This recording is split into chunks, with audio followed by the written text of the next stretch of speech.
আমি তৃণাঙ্কুরের কাছে আসবো। তৃণাঙ্কুর, শুভেন্দু অধিকারী বলছেন বিষয়টা খুব পরিষ্কার, এখনো পর্যন্ত প্রায় 63 লক্ষের নাম বাদ গেছে এবং বিবেচনাধীনের মধ্যে রয়েছে 60 লক্ষ 6,000-এর নাম।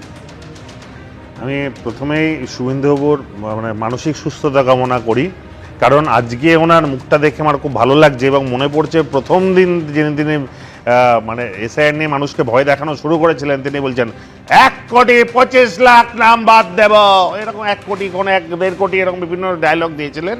তো সেই জায়গাটা যে হচ্ছে না, করতে পারছেন না, সেটা আজকের প্রাথমিক খসড়া থেকে পরিষ্কার। দ্বিতীয়ত তিনি ভবানীপুর কেন্দ্র নিয়ে যেই কথাটা বললেন যে 47,000 নাম বাদ গেছে এবং তিনি বোঝানোর চেষ্টা করলেন তার মানে মুখ্যমন্ত্রী হেরে যাচ্ছে। আমি আগে সেই যুক্তিকে খণ্ডন করি, কারণ আজকে ভবানীপুর কেন্দ্রে কত শতাংশ ভোটার ভোট দেয় সেই সংখ্যাটা হিসাব করে দেখবেন এর থেকে অনেক কম। 60% ধারে কাছে ভোট হয় 50-60%-এর মধ্যে, তার মধ্যেই 47,000 ভোটের প্রাথমিকভাবে বাদ যাওয়াটা কোনো ফ্যাক্টর না। কিন্তু তবু এর মধ্যে কিন্তু আমরা দেখবো যে আদৌ এরা বাদ যাওয়ার যোগ্য না, কারণ মুখ্যমন্ত্রী মমতা বন্দ্যোপাধ্যায় বা অভিষেক বন্দ্যোপাধ্যায় পরিষ্কার করে বলেছেন যে একজন বৈধ ভোটারের নামও আমরা বাদ দেব না।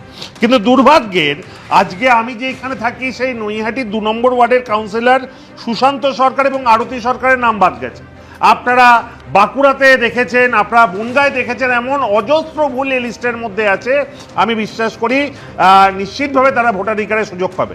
কিন্তু শুভেন্দুবাবুর কথার প্রসঙ্গে আমি উল্লেখ করি, উনি 47,000-এর নাম বাদ দেওয়ার কথা যদি বলেন এবং তার কথায় যদি সত্যিই ওনার যুক্তি অনুসারে মমতা বন্দ্যোপাধ্যায় হেরে যান, ভাই নন্দীগ্রামে তো তিনি 1800 বুথের কাছাকাছি জোট চুরি করে লোডশেডিং করে জিতেছেন, সেইখানে তো 11,000 নাম বাদ।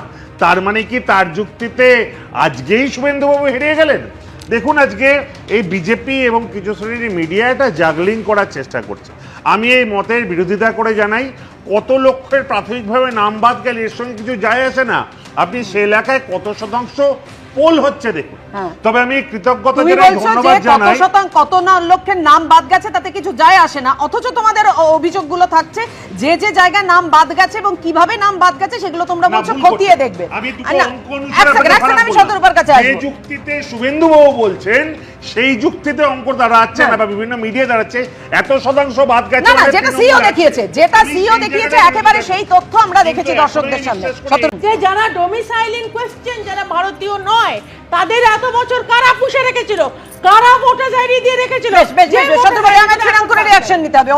আমি জানতে চাইছি, দিদি বক্তব্যে বললেন যারা বাদ গেছে তারা রোহিঙ্গা, তার মানে দিদি এদিকে আনন্দ বলছেন এই যারা বাদ গেছে আপনি ধরুন 61 লক্ষ হোক বা 5.5 লক্ষ হোক, আমি আপনাকে স্পেসিফাই করে বলছি, আপনি স্পেসিফিক্যালি বিজেপি থেকে বলুক কারা রোহিঙ্গা, কারা ভারতীয় নয়, আপনারা স্পেসিফাই করে বলুন যে ইলেকশন কমিশন ইলেকশন কমিশন একজন রোহিঙ্গা, ইলেকশন কমিশন একজন ভারতীয় নয়।